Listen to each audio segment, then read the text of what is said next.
जय हिंद साथियों। आज हम लोग बिहार पुलिस के परीक्षा के लिए 8वां क्लास देखेंगे। इससे पहले हम लोगों ने 7 क्लास को पढ़ा है। यदि अभी तक आपने उन सभी क्लासों को नहीं देखा है तो चैनल पर वीडियो है, जाकर देख लीजिए। हालांकि उसके लिए मैं अलग से आप सभी के लिए प्लेलिस्ट भी बना दिया हूँ, तो प्लेलिस्ट आप देखकर वहाँ से आप क्रमानुसार पढ़ सकते हैं। तो चलिए, आज का जो क्लास है, आज का ये जो क्लास है वो पॉलिटी का सेकेंड क्लास है। इसके बाद जो कल आएगा वो पॉलिटी का लास्ट क्लास रहेगा, जिसमें हम लोग भारत की संविधान की जो अनुसूचियाँ हैं और जितने भी महत्वपूर्ण अनुच्छेद है उसको देखेंगे। उसके बाद हम लोग पॉलिटी को समाप्त कर देंगे। उसके बाद जो भी सब्जेक्ट शुरू करना होगा अगले दिन से शुरू करेंगे। तो बेसिकली इस वीडियो में मैं जितने भी शेष इम्पोर्टेंट टॉपिक बचते थे संविधान का उसको मैं लिया हूँ। तो बाबू, हो सकता है कि ये थोड़ा क्लास का ड्यूरेशन इसका लंबा हो, ज़्यादा जा सकता है, तो आपको परेशान नहीं होना है, क्लास को अंत तक देखना है। इसलिए कि यहाँ जितने भी इम्पोर्टेंट टॉपिक्स हैं मैंने सभी को आपको इस वीडियो में कवर कर लिया है। यहाँ से आपके परीक्षा में डायरेक्ट सवाल देखने को मिलेगा, ठीक ना। तो चलिए, बिना कोई वक्त गवाए हम लोग वीडियो को शुरू करते हैं। वीडियो शुरू करने से पहले बस आपसे यही रिक्वेस्ट है कि वीडियो को लाइक कर दिया कीजिए और ज़्यादा से ज़्यादा इसको अपने दोस्तों को शेयर कीजिए। और अभी तक आपने चैनल को सब्सक्राइब नहीं किया है तो ऐसे ही डेली क्लास के लिए आप इस यूट्यूब चैनल को भी सब्सक्राइब ज़रूर कर लीजिए। तो चलिए, प्रश्नों की तरफ हम लोग आगे बढ़ते हैं। पहला सवाल है कि भारत में सही मायने में स्वशासन का जनक किसे कहा जाता है। तो भारत में सही मायने में स्वशासन का जनक किसे कहा जाता है, तो वो कहा जाता है लॉर्ड रिपन को। किसे? लॉर्ड रिपन को। ठीक। अगला सवाल है कि सबसे पहले स्वशासन किसने प्रारंभ किया। तो सबसे पहले अगर स्वशासन प्रारंभ करने की बात है तो वो हो जाएगा आपका चोल राजाओं ने। और आज ही मैंने आपको सुबह के क्लास में चोल राजाओं के बारे में पढ़ाया था। तो उन्होंने ही सबसे पहले स्वशासन प्रारंभ किया है और भारतीय स्वशासन का जनक लॉर्ड रिपन को कहा जाता है, ठीक ना। चलिए, अगला सवाल है कि पंचायती राज का प्रधान लक्ष्य क्या है। तो बाबू, पंचायती राज का प्रधान लक्ष्य है ग्रामवासियों में शक्ति का विकेंद्रीकरण। तो डायरेक्ट ये परीक्षा में प्रश्न पूछता है कि शक्तियों का विकेंद्रीकरण किसका लक्ष्य है। तो किसका लक्ष्य है? ग्राम पंचायतों का लक्ष्य है, ठीक ना। चलिए, अगला सवाल है, अगले सवाल की तरफ हम लोग बढ़ते हैं। अगला सवाल है कि भारतीय संविधान के किस भाग में पंचायती राज से संबंधित प्रावधान है। तो भाग 9 में जो है वो पंचायती राज के बारे में बताया गया है। तो इसका राइट आंसर हो जाएगा भाग 9। उसके बाद अगला सवाल है कि किस संविधान संशोधन द्वारा भारत में पंचायती राज संस्थाओं को संवैधानिक स्तर प्रदान किया गया, ठीक ना। ससुराल डीजल चलाने लगा का, ठीक ना। अगला सवाल है कि किस संविधान संशोधन द्वारा भारत में पंचायती राज संस्थाओं को संवैधानिक स्तर प्रदान किया गया। तो उसका राइट आंसर हो जाएगा 73वां संविधान संशोधन 1993, जिसके तहत 11वीं अनुसूची संविधान में जोड़ी गई। अगला सवाल है कि भारतीय संविधान की 11वीं अनुसूची में पंचायत के लिए कितने विषयों का उल्लेख है। तो बाबू, 29 विषयों का उल्लेख है। 11वीं अनुसूची में कितने विषय हैं? 29 विषय हैं, ठीक ना। अब जो डीजल चल रहा है उसके लिए मुझे बहुत तेज़ बोलना पड़ रहा है। चलिए, अगला सवाल है कि भारतीय संविधान के किस भाग में नगर पालिकाओं से संबंधित प्रावधान है। तो वो किस भाग में है? तो भाग 9 के क में है। भाग 9 के क में नगर पालिकाओं से संबंधित प्रावधान है। चलिए, अगला सवाल है कि 74वां संविधान संशोधन संबंधित है। तो 74वां संविधान संशोधन जो है वो नगर पालिका से संबंधित है, जिसके तहत 12वीं अनुसूची जोड़ी गई थी। तो मैंने आपको ऊपर बताया कि जो 11वीं अनुसूची है वो पंचायती राज से संबंधित है, जिसको कि 73वां संविधान संशोधन 1993 के तहत जोड़ा गया था, जिसमें 29 विषय है और भाग 9 में है वो। जबकि यहाँ मैं आपको बता रहा हूँ कि जो 12वीं अनुसूची है जिसमें नगर पालिका का वर्णन है वो 74वां संविधान संशोधन 1993, इसका भी आपका डेट 1993 ही है, जिसके तहत आपको भाग 9 का क और आपको 12वीं अनुसूची जोड़ी गई, जिसमें कि आपको कितना विषय है? 18 विषय है, ठीक। तो आप इसको क्लियर कर लीजिएगा। हालांकि इसका PDF मैं टेलीग्राम पे क्लास खत्म होने के कुछ देर बाद डाल देता हूं, तो वहां से जाकर आप इसको डाउनलोड करके आराम से रिवाइज कर सकते हैं, ठीक ना।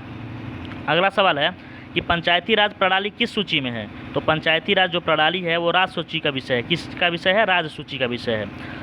चलिए, अगला सवाल है कि भारत में किसके अंतर्गत पंचायती राज प्रणाली की व्यवस्था की गई है। तो बाबू, पंचायती राज प्रणाली की व्यवस्था आपको नीति निर्देशक सिद्धांत के तहत की गई है।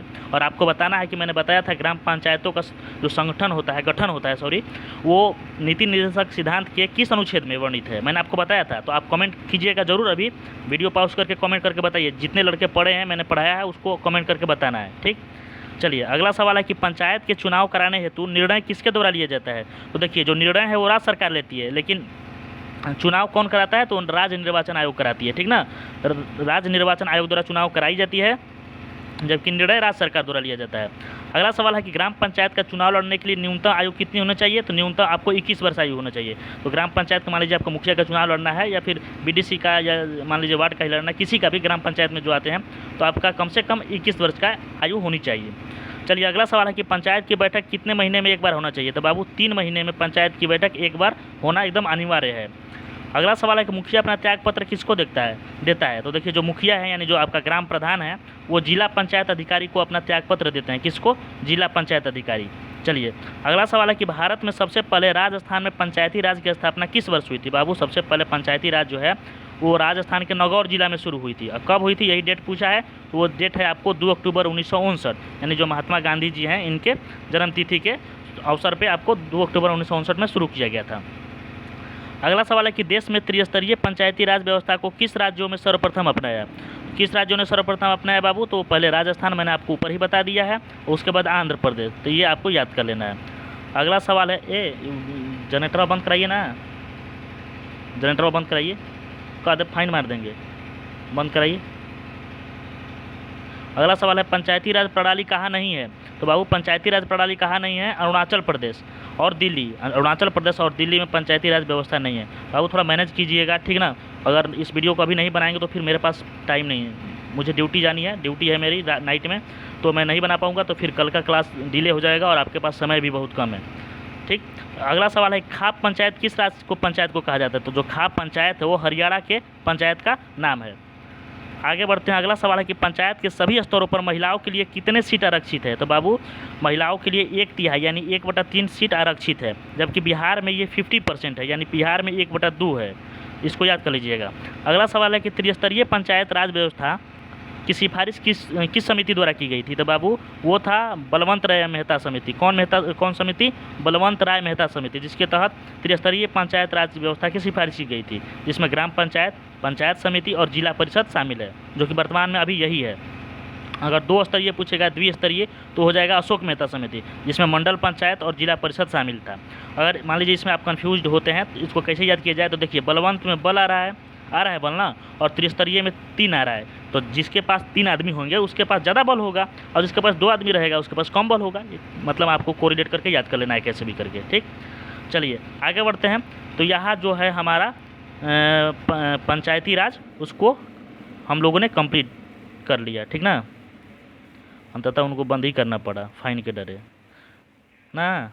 चलिए आगे बढ़ते हैं, अगला निर्वाचन की तरफ बढ़ते हैं। चलिए आगे सवाल है कि भारतीय संविधान के किस अनुच्छेद में निर्वाचन आयोग का वर्णन है? तो बाबू निर्वाचन आयोग का वर्णन किस अनुच्छेद में है? अनुच्छेद 324 में है।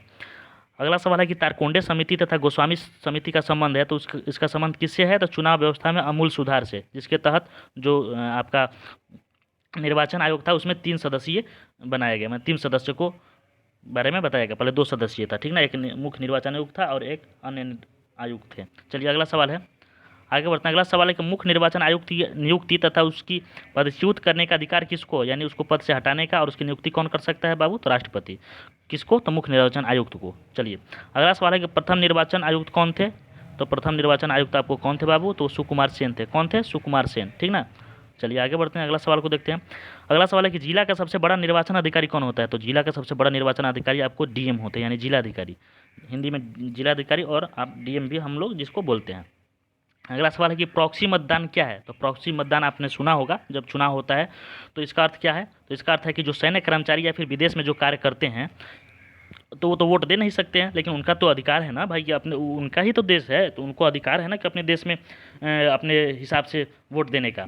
तो वो क्या करते हैं कि अपने स्थान पर किसी दूसरे व्यक्ति को मतदान देने के लिए कहते हैं, तो उसको प्रॉक्सी आपको मतदान कहा जाता है। चलिए अगला सवाल है कि किसी पार्टी को राष्ट्रीय पार्टी का दर्जा प्राप्त करने के लिए कम से कम कितने राज्यों में क्षेत्रीय दल का दर्जा प्राप्त होना चाहिए? तो अगर किसी पार्टी को राष्ट्रीय पार्टी का दर्जा प्राप्त करना है तो कम से कम उसको 4 राज्यों में क्षेत्रीय दल का दर्जा प्राप्त होना चाहिए, तब वो राष्ट्रीय पार्टी घोषित की जाएगी आपको चुनाव आयोग द्वारा। अगला सवाल है कि वर्तमान में राष्ट्रीय पार्टी की संख्या कितनी है? तो बाबू वर्तमान में राष्ट्रीय पार्टियों की दर्जा कितनी है? 7 पार्टियों को राष्ट्रीय पार्टी का दर्जा दिया गया है। चलिए अगला सवाल है कि ईवीएम का पहला प्रायोगिक परीक्षण कब किया गया था? तो बाबू ईवीएम का पहला प्रायोगिक परीक्षण 1982 में केरल के उपचुनाव में किया गया था। लेकिन अगर व्यापक प्रयोग पूछेगा तो आपको 1998 में किया गया था, राजस्थान में विधानसभा चुनाव के समय, ठीक। अगला सवाल है कि भारत में मतदान की न्यूनतम निर्धारित आयु कितनी है? तो बाबू वो 18 वर्ष है। कितनी है? 18 वर्ष। अभी मैंने आपको बताया कि अगर पंचायत का अगर आपको चुनाव लड़ना है तो 21 वर्ष होना चाहिए, और आपको अगर वोट डालना है तो 18 वर्ष होना चाहिए। वैसे ही मैंने आपको लोकसभा के लिए बताया था कि लोकसभा का अगर आपको चुनाव लड़ना है, अगर मतलब लोकसभा का सदस्य बनना है तो आपको कम से कम 25 वर्ष होने चाहिए, और राज्यसभा का बनना है तो आपको 30 वर्ष होना चाहिए। वैसे ही मैंने आपको विधानमंडल में बताया था कि विधान परिषद के लिए आपको 25 वर्ष होना चाहिए, जबकि विधान परिषद के लिए 30 वर्ष होना चाहिए। और आपको मैंने राज्यपाल और राष्ट्रपति उपराष्ट्रपति के लिए भी बताया है कि कम से कम उनकी आयु 35 वर्ष होना चाहिए। तो जितना ये आयु वाला सवाल है ना, आप एक जगह इकट्ठा करके याद कर लीजिएगा। चलिए आगे बढ़ते हैं। अगला सवाल है कि भारत के विभिन्न राजनीतिक दलों को राष्ट्रीय या क्षेत्रीय दल का दर्जा देने का अधिकार किसको है? तो ये किसको है? तो चुनाव आयोग को है। चुनाव आयोग किसी भी राजनीतिक दल को राष्ट्रीय या क्षेत्रीय दल का दर्जा दे देती है। अगला सवाल है, चुनाव के समय किसी चुनाव क्षेत्र में चुनाव प्रचार कब बंद करना होता है? तो बाबू चुनाव के समय चुनाव क्षेत्र में प्रचार, जब चुनाव प्रचार देखते हैं ना बंद हो जाता है, तो मतदान समाप्त होने के 48 घंटा पहले, यानी जो मतदान होता है उसके समाप्त होने से 48 घंटा पहले ही चुनाव प्रचार बंद कर देना चाहिए, ठीक ना, ये नियम है, नहीं तो फिर पुलिस पकड़ कर आपको ले जाएगी। चलिए अगला सवाल है, यहाँ तक आपको चुनाव भी मैंने ख़त्म करा दिया, ठीक, आपको निर्वाचन आयोग भी ख़त्म करा दिया, निर्वाचन आयोग और पंचायती राज व्यवस्था को भी मैंने आपको कंप्लीट करा दिया। इससे बाहर आपको परीक्षा में सवाल नहीं दिखेगा, ठीक ना, यही सब सवाल रहेंगे।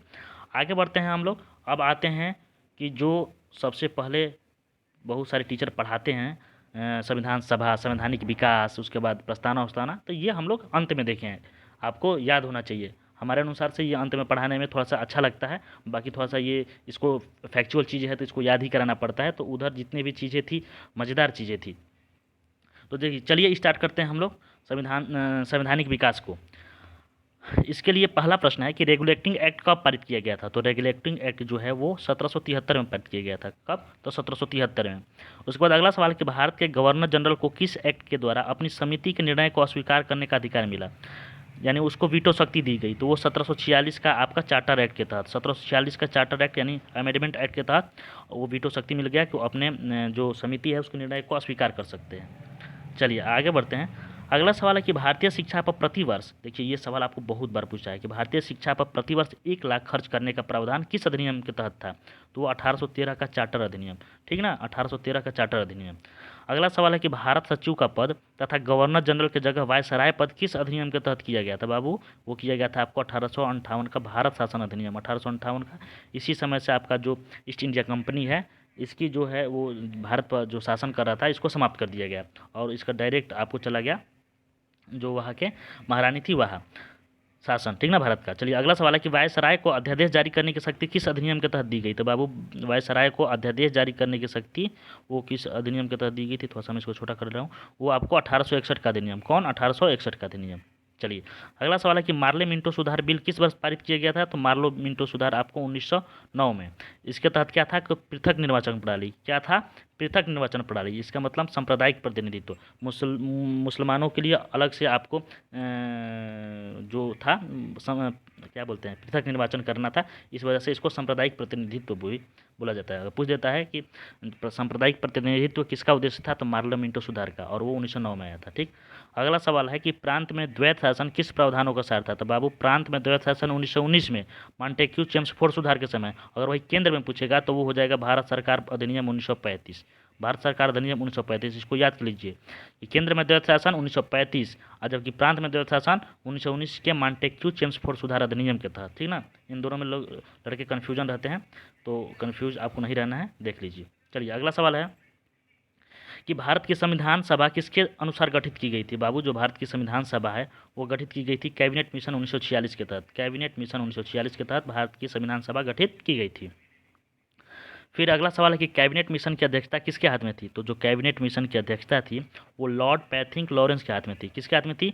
लॉर्ड पैथिंग लॉरेंस, ठीक। और ये 3 सदस्यीय कमेटी थी। कितने सदस्यीय कमेटी थी? 3 सदस्यीय। परीक्षा में पूछता है इनमें से कौन कैबिनेट मिशन के सदस्य नहीं है? तो देखिए याद कर लीजिए, आपको क्रिप्स सदस्य थे, अलेक्जेंडर सदस्य थे, और आपको मैंने अभी बताया इनका अध्यक्ष जो है लॉर्ड पैथिंग लॉरेंस थे, ठीक ना। इनका पूरा नाम जानेंगे तो सर स्टैफोर्ड क्रिप्स थे, अलेक्जेंडर थे, और उसके बाद ये हो जाएगा लॉर्ड पैथिंग लॉरेंस।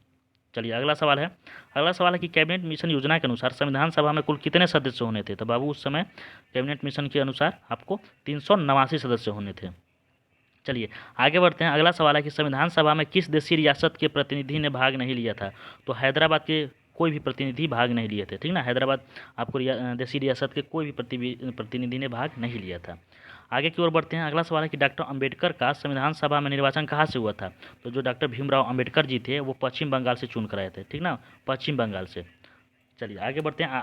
एक बात और आपको बताना है कि जब भारत का विभाजन हो गया, यानी भारत पाकिस्तान अलग अलग हो गया, तो फिर पश्चिम बंगाल में जो उस समय बंगाल था वो तो पूर्वी बंगाल हो गया। यहाँ जो पूर्वी बंगाल और पश्चिमी बंगाल चला गया, जो अभी वर्तमान में बांग्लादेश है। तो उसके बाद फिर डॉक्टर भीमराव अम्बेडकर कहाँ से चुन के आए थे, आपको बताना है, ठीक ना। उसके बाद वो कहाँ से आए थे। चलिए अगला सवाल है। अगला सवाल है कि भारतीय संविधान को किसने बनाया? तो बाबू भारतीय संविधान को आपको संविधान सभा ने बनाई थी। किसने बनाया था? तो संविधान सभा ने। नेक्स्ट प्रश्न है कि संविधान सभा का संवैधानिक सलाहकार किसे नियुक्त किया गया? तो जो संविधान सभा का संवैधानिक सलाहकार हैं वो कौन है? वी.एन. राव थे। कौन थे? वी.एन. राव।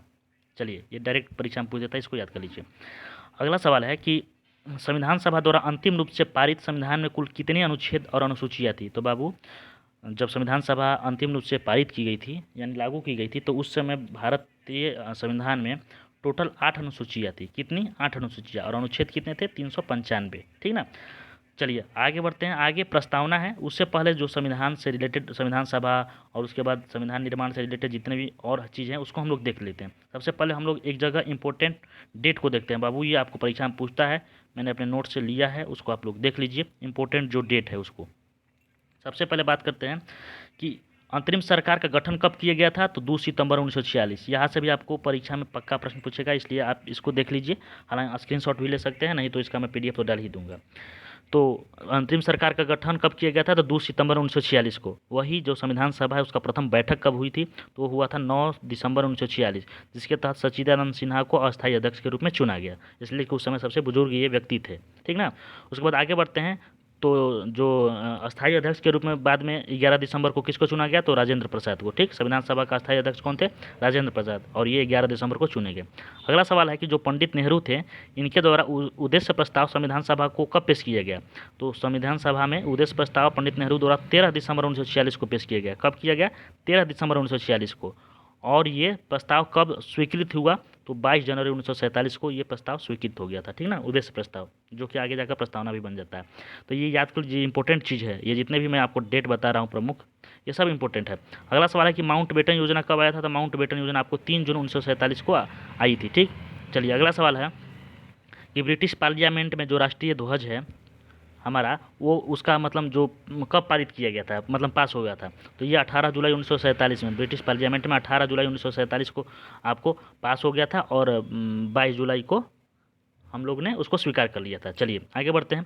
अगला सवाल है कि संविधान जो है वो बनकर कब तैयार हो गया था? तो 26 नवंबर 1949 को संविधान बनकर तैयार हो गया था, और हम लोगों ने उसको अंगीकृत भी कर लिया था, ठीक ना। अंगीकृत मतलब अपना लिया था। अगला सवाल है कि संविधान सभा की अंतिम बैठक कब हुई थी? तो बाबू संविधान सभा की अंतिम बैठक 24 जनवरी 1950 को हुई थी, जिसमें 284 सदस्यों ने भाग लिया था, अपना हस्ताक्षर किया था, जिसमें 8 महिलाएं भी शामिल थी। और उसके बाद लास्ट है कि संविधान सभा लागू मतलब संविधान लागू कब हुआ था? तो बाबू वो 26 जनवरी 1950 को लागू हुआ था। तो आपको ये पता चल गया।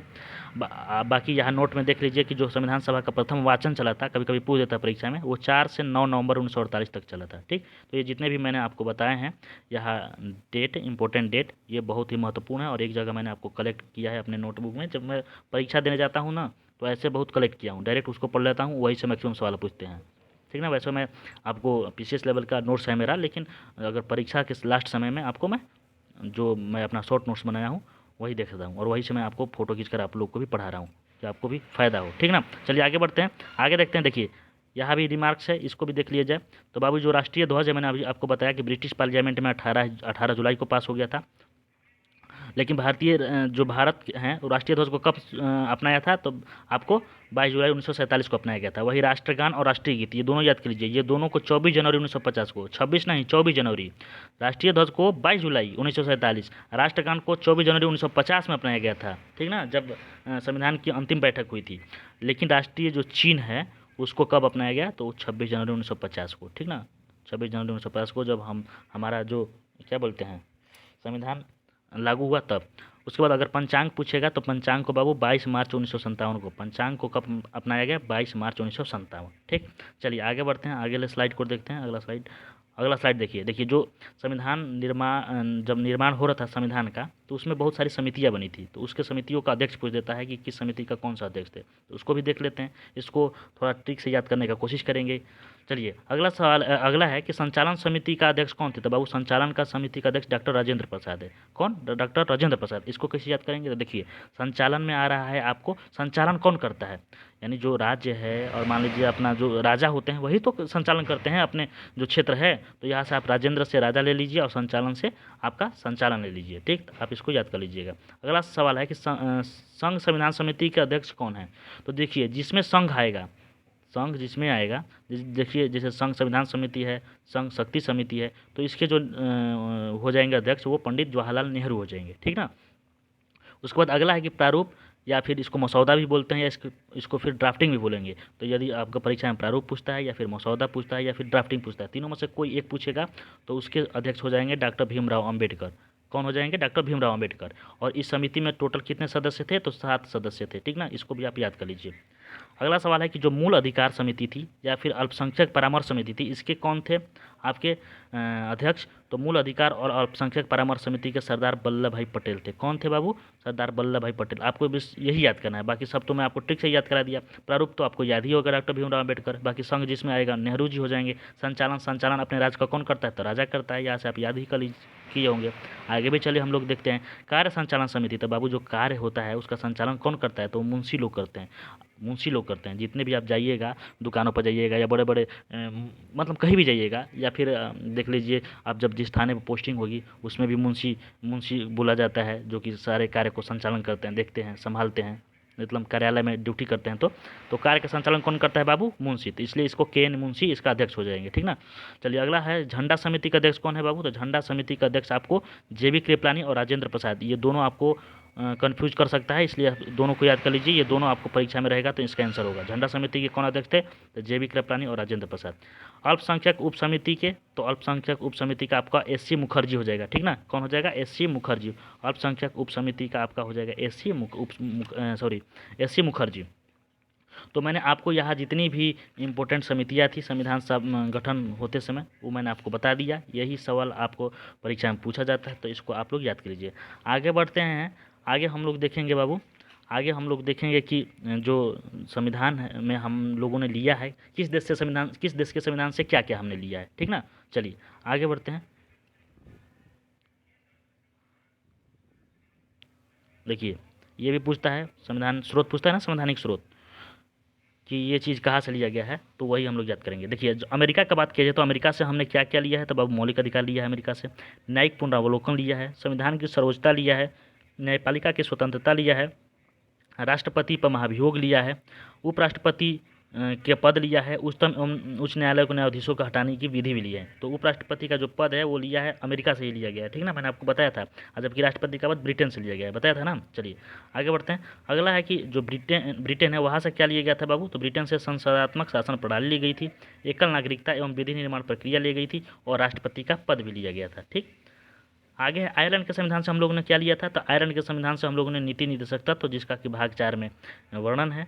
उसके बाद राष्ट्रपति के निर्वाचक मंडल की व्यवस्था भी आयरलैंड से ही लिया गया था। जो राष्ट्रपति जो राज्यसभा में 12 लोगों का मनोनयन करते हैं वो भी आयरलैंड के ही संविधान से लिया गया था। चलिए आगे बढ़ते हैं। अगला है कि ऑस्ट्रेलिया से क्या क्या लिया गया था बाबू? तो ऑस्ट्रेलिया से प्रस्तावना की भाषा ली गई थी, समर्थित सूची का प्रावधान लिया गया था। उसके बाद केंद्र और राज्य के बीच जो शक्तियों का विभाजन है वो भी ऑस्ट्रेलिया से ही लिया गया था। आगे है जर्मनी से क्या लिया गया था? तो जर्मनी से आपातकाल के दौरान राष्ट्रपति को मौलिक अधिकार जो शक्तियाँ है वो कहाँ से लिया गया था? जर्मनी से लिया गया था। ठीक ना। चलिए अगला है कि कनाडा से क्या लिया गया था? तो कनाडा से संघात्मक विशेषता लिया गया था। ठीक, संघात्मक शासन जो है वो कनाडा से लिया गया था। डायरेक्ट पूछता है कि संघात्मक शासन कहाँ से लिया गया था? तो कनाडा से।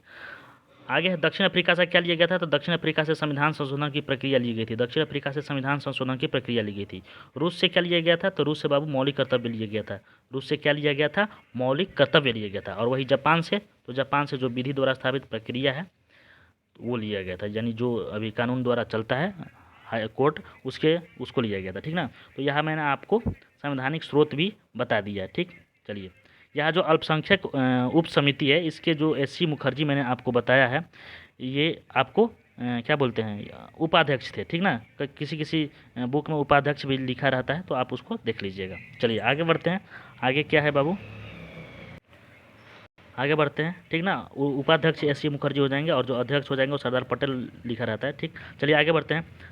आगे है, आगे हम लोग इस स्लाइड को देख लिए, ठीक। आगे क्या है, हाँ आगे है अब हम लोग का क्या है जी, आओ जी, हाँ उद्देशिका है, यानी प्रस्तावना है। भारतीय संविधान की प्रस्तावना से आपको प्रश्न पूछा जाता है, तो इसको भी हम लोग देख लेते हैं। भारतीय संविधान की प्रस्तावना से भी प्रश्न पूछा जाता है, तो उसको हम लोग देख लेते हैं। चलिए,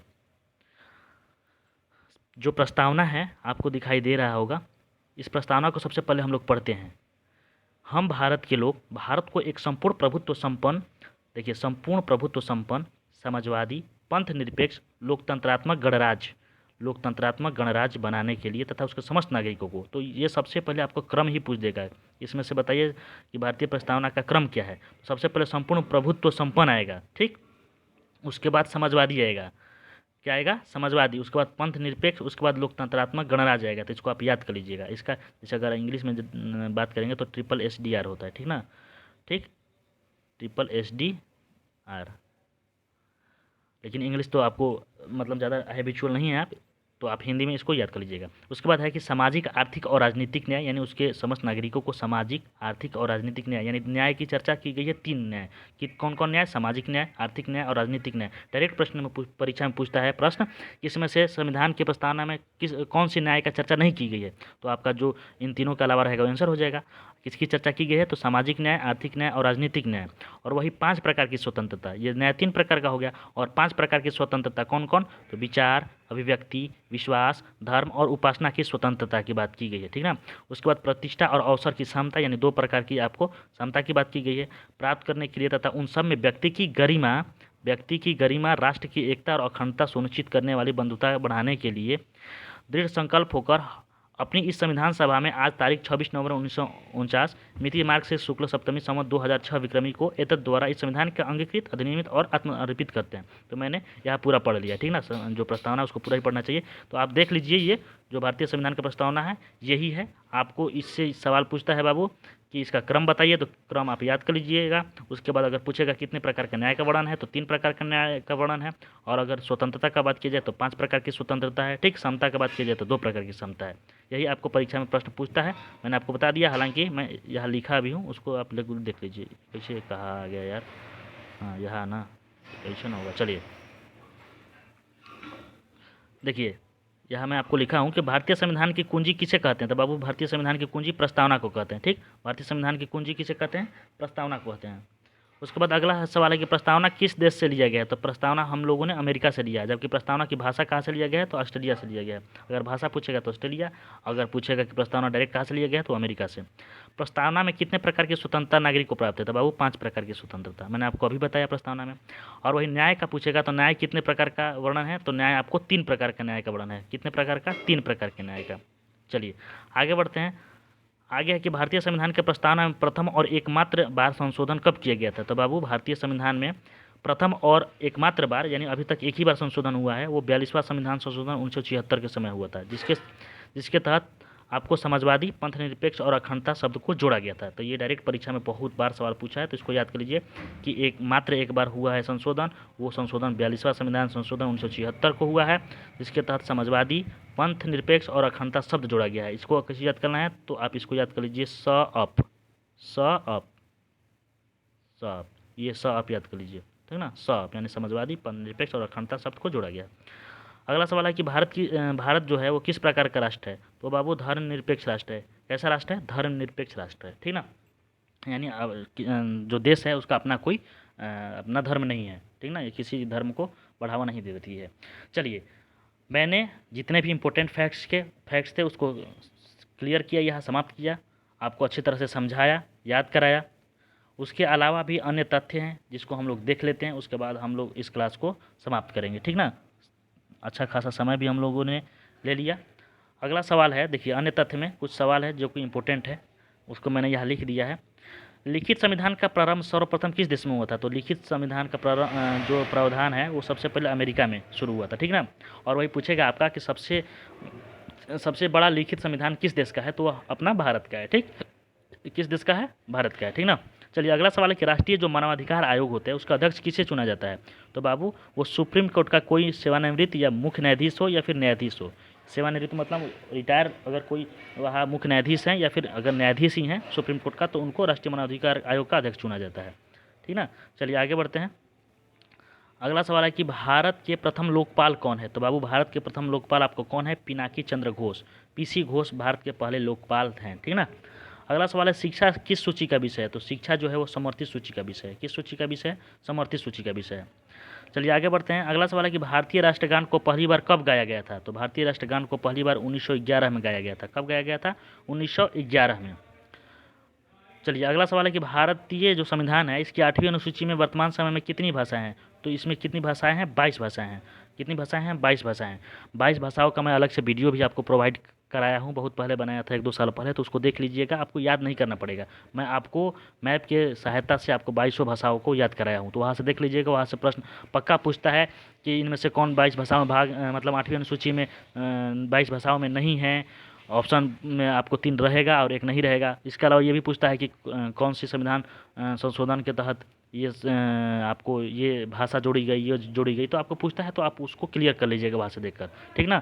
हालांकि मैं लिंक भी दे दूंगा इस वीडियो के डिस्क्रिप्शन में, वहाँ से भी देख सकते हैं। बाकी जब मैं संविधान संशोधन पढ़ाऊँगा कल, तो आप वहाँ क्लियर कर दूँगा। ठीक, चलिए आगे बढ़ते हैं। आज का ये लास्ट जो फैक्ट है उसको देख लीजिए।